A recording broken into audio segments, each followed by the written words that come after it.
Welcome, everyone. For today's prep, we're going to be looking at some algebraic properties of the natural log function, and we'll see how we can use some of these properties to help us with more complicated derivatives. All right, so what are these properties? And we have these written for natural log, but really all of our log functions have similar properties. All right, so let's look at these algebraic properties. So we're going to suppose x and y are positive numbers because these are the things that are going to be getting plugged into our natural log function, and we know we can't plug negative numbers into natural log. All right, so let's look at the first property. So here it says natural log of x times y is the same thing as the natural log of x plus the natural log of y. So what this first property does is it really takes multiplication that's inside our natural log and it produces addition that's outside the log function. So that's a special property. So multiplication is generally a more complicated operation than just addition. So that's kind of a nice property. Then there's also a similar one for division. So in the next property, if we have natural log of x divided by y, so that all of that fraction's inside our natural log function, well, it's the natural log of the term from the top minus the natural log of the term from the bottom. So what this one does is it takes division that's inside our log function and it converts it into subtraction that's outside the log function. So again, division's more complicated, subtraction's a little bit easier. So these are nice properties. And we can do these backwards as well. So if we have two separate log functions and we're adding them together, well, we can kind of combine them into one single log function. Now, the other property is if we have natural log of 1 over x, well, this property is kind of like our reciprocal property. So this ends up being, when we do it, natural log of 1 minus natural log of x. And natural log of 1 is just 0, so we end up with just the minus natural log x. And our last property has to do with what happens if we have an exponent inside our natural log function. So here we have x raised to some power b. And as long as x is positive, this b can be any number. So what do we do in this case? Well, we take that exponent that's inside our log function and it becomes multiplication out in front of the log symbol.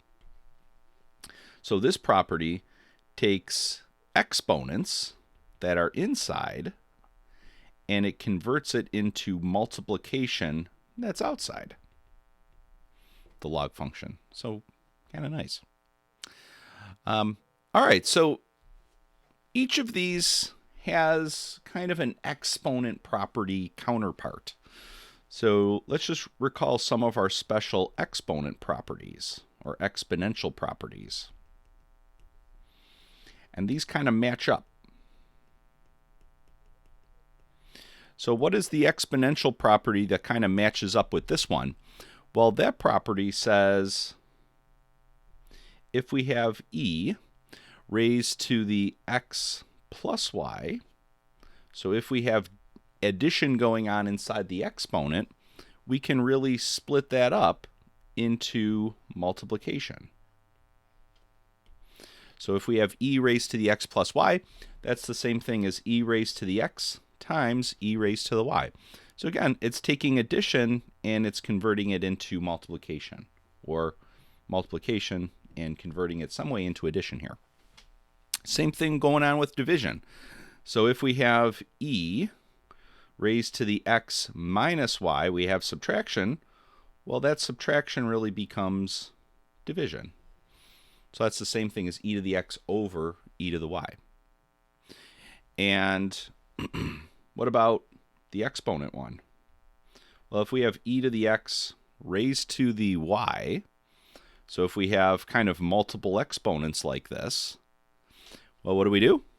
We multiply the exponents. So that's the same thing as e raised to the x times y. All right, so these are the properties for natural log we're going to be working with. And then, we've seen things like this before when dealing with exponentials. So these might be a little new, though. So let's first get a little practice working with these. And in the first set of examples here, we're going to rewrite an expression as a single log term, just to get a little practice kind of going back and forth between these different properties. All right, so in this example, though, we're going to be kind of going from this side of the properties, and we're going to be trying to go back to just get a single log expression. All right, so let's look at the first one. We've got natural log of 5, so we've got one log term there, plus 2 times natural log of 3. We got to do something about this constant. That constant 2, that's where we have to start. So when we're trying to get this as a single logarithm, we got to start with any constant multiples that are in front of a log term. So in the next one, if we kind of peek our head down there, the first thing we're going to have to do is we have this 1/2 that's sitting in front. We're going to have to do something about that 1/2 before we do anything about the plus or the minus here. All right, so let's look for a property that tells us what happens when we have constant multiplication here. What are we going to do? So let's look at our properties. So which property tells us what to do when we have a number times natural log? And that property is number 4 on our list. You don't have to remember the order here. Just remember the properties.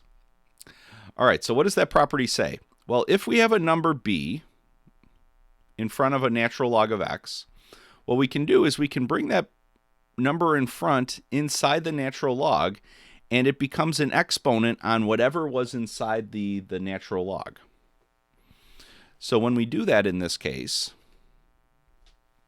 we're going to rewrite this expression as our first step.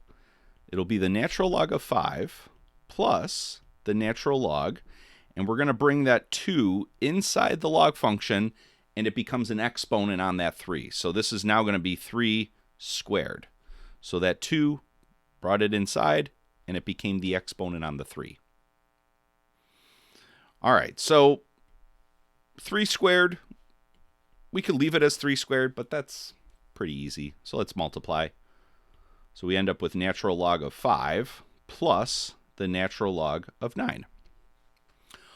All right, so now we look through, we've dealt with all the constant multiples. So any numbers that are in front of a natural log we've moved those in, and they've became exponents. So now we just have 2 separate log expressions, and in the middle there's a plus sign. So we want to combine these into one. So if we go back up to our list, which of these properties has a plus sign in between 2 log terms?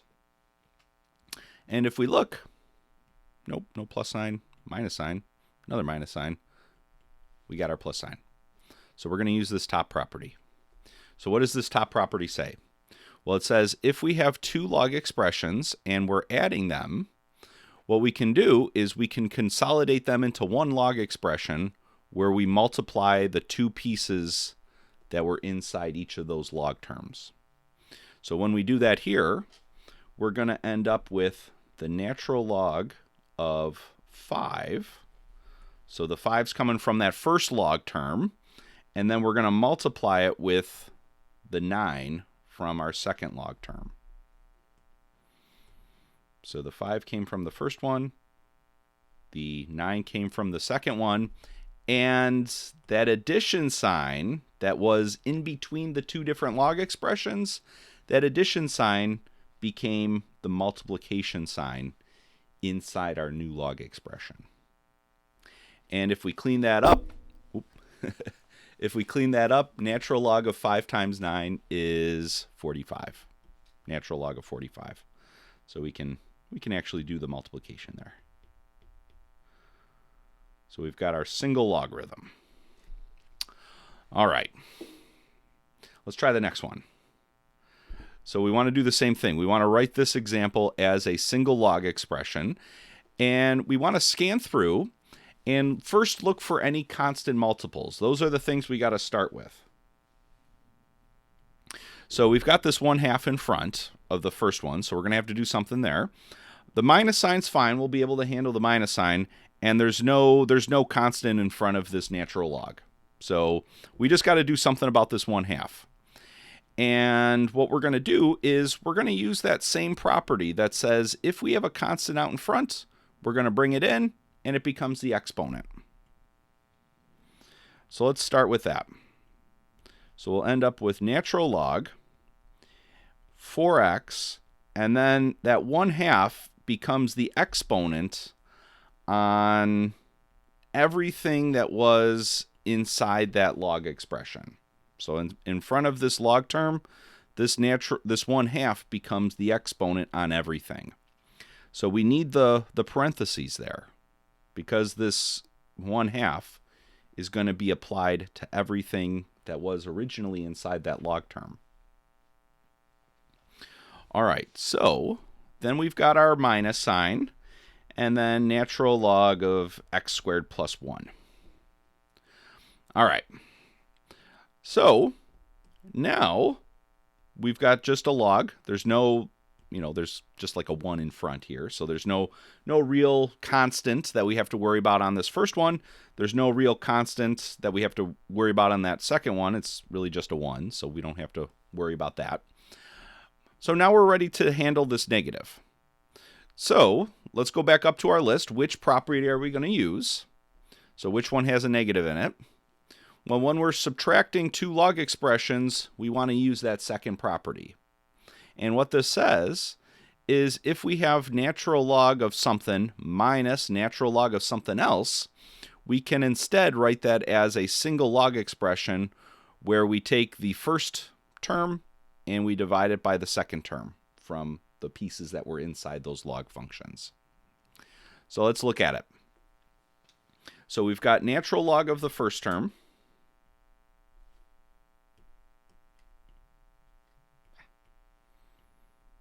Okay, there we go. And we've got natural log of the second term. So now, and we've got a minus sign in the middle, so we're going to convert that into a fraction. So we'll get natural log, 1 natural log, and we'll take everything that was inside the first natural log, and that'll go in the numerator. So 4x raised to the 1/2. And then we'll divide by everything that was in the second logarithm. So in this case, the x squared plus 1. And there we go. So we took the first natural log term went on top, and the second piece from the natural log went in the bottom. So it's not the natural log. It's only the stuff inside the natural log that becomes part of our fraction here. All right. So let's see how we can use this with a derivative. So let's look at this example. We're going to differentiate this function. And it's the natural log of x squared plus 4x divided by 5 plus x squared. Now, if we were going to differentiate this function just kind of the hard way, we would first have to use our general log rule to kind of differentiate our way through that log function. And then we would have to use quotient rule for the stuff that's inside. But instead, we're going to use our special log properties. And now we're going to use the log properties kind of in reverse. So we're going to take this single logarithm and we're going to break it apart. All right, so first we're going to just rewrite this. And what log property allows us, if we have a fraction going on inside one log function, what property allows us to simplify that? And if we go back up, the property, when we have a fraction, is this one. So we're going to rewrite that as the natural log of the top term minus the natural log of the bottom term. So let's try it out. We've got the top part of our fraction here. We've got the bottom part of our fraction here. So we're going to rewrite this now as, rather than a single log term, we're going to break it apart into two separate log terms. So we'll have our natural log x squared plus 4x minus the natural log of 5 plus x squared. All right. So the term on the top became our first log, and the term on the bottom became our second log. Now, we're good here. This is pretty good. But actually, we can simplify this first one even more, because the stuff inside this x squared plus 4x, this actually factors a little bit.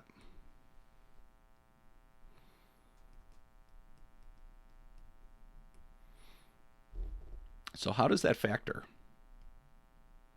Well, we have an x squared, so there's two copies of x.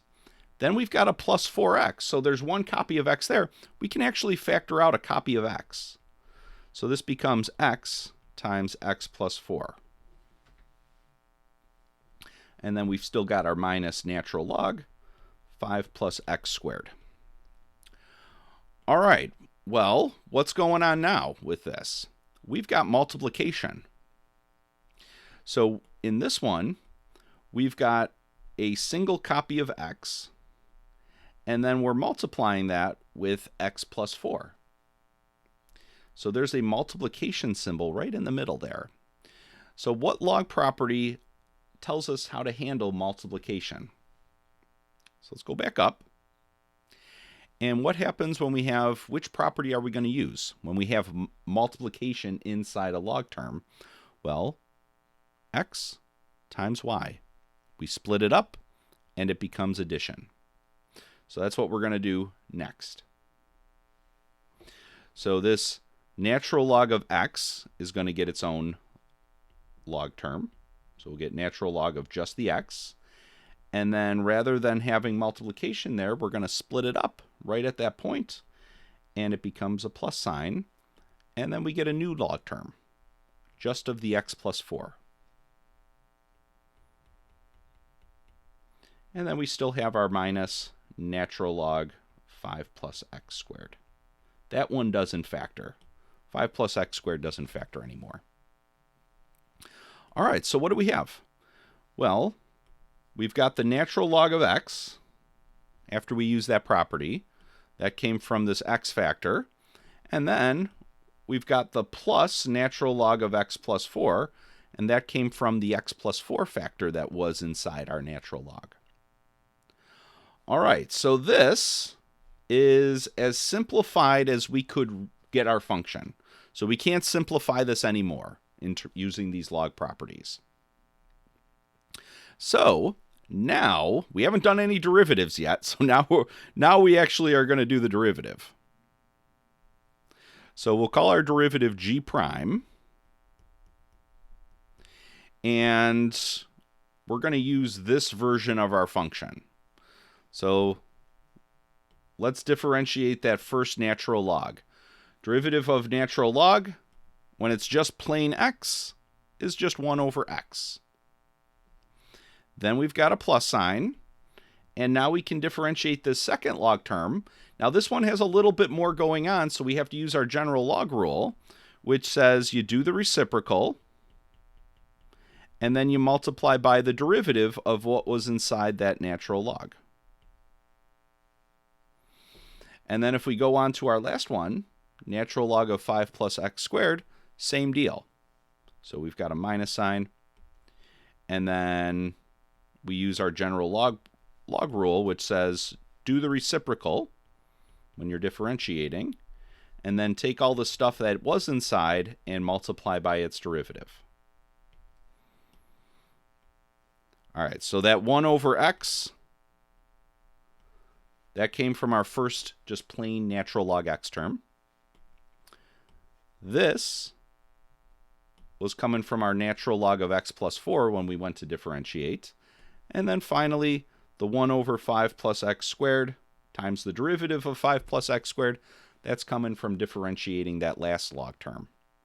And then if we clean each of these up, we still got to do each of these little derivatives now, but these are just plain ones. Derivative of x plus 4 is just 1. So derivative of x is 1, derivative of 4 is 0. So this part here really is just 1. So we end up with just 1 over x plus 4. Then we've got minus, and the derivative of our 5 plus x squared, derivative of 5 is 0, derivative of the x squared is 2x, and let's take that 2x from this and move it into the numerator. So we'll end up with minus 2x over 5 plus x squared. And there we go. Got our derivative. Now, this one was kind of nice using these properties because rather than having to use the general log rule and then the quotient rule all in one problem, we were able to use these properties and kind of avoid using the quotient rule. All right, so we'll practice more of these in class. So we'll see you then. Bye-bye.